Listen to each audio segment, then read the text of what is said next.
Take a look at this glass of iced tea with frozen ice cubes. The ice is frozen water sitting right inside the drink. But wait, the tea is water too. Why do they feel so different? Wait a second, the ice and the tea are both water, but they're in different states. Scientists call these the 3 states of matter: solids, liquids, and gases. Let's turn on the history scanner and travel back in time to see how scientists first thought about matter. A long time ago, scientists had very different ideas about matter. This is Thales. He believed everything in the world was made of water. He thought water could change into everything around us.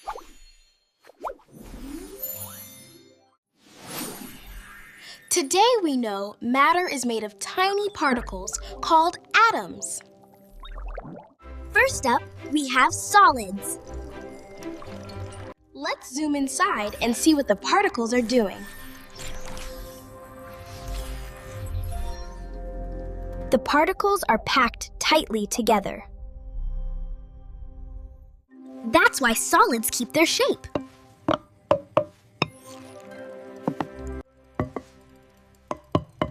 Solids keep their shape even when we try to squeeze them. Now let's explore liquids.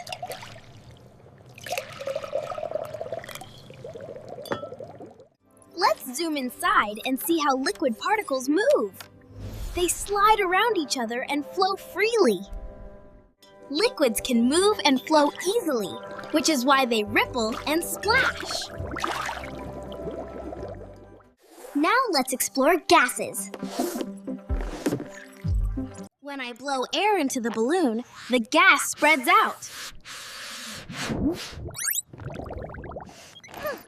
Let's see what gas particles look like.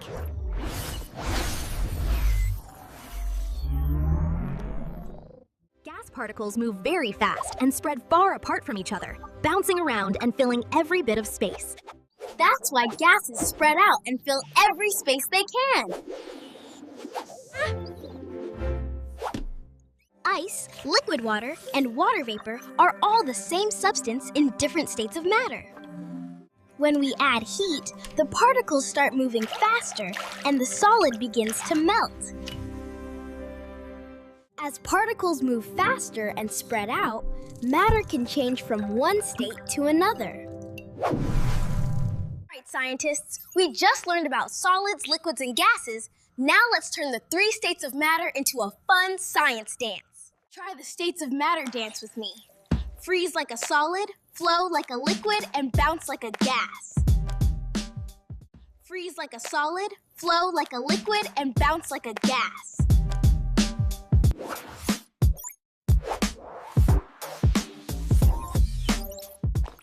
Before you go, look around you. Can you find something that's a solid, a liquid, and a gas? See you next time in Nova's Lab. Thanks for visiting Nova's Lab. Don't forget to like, share, and subscribe for more awesome science content.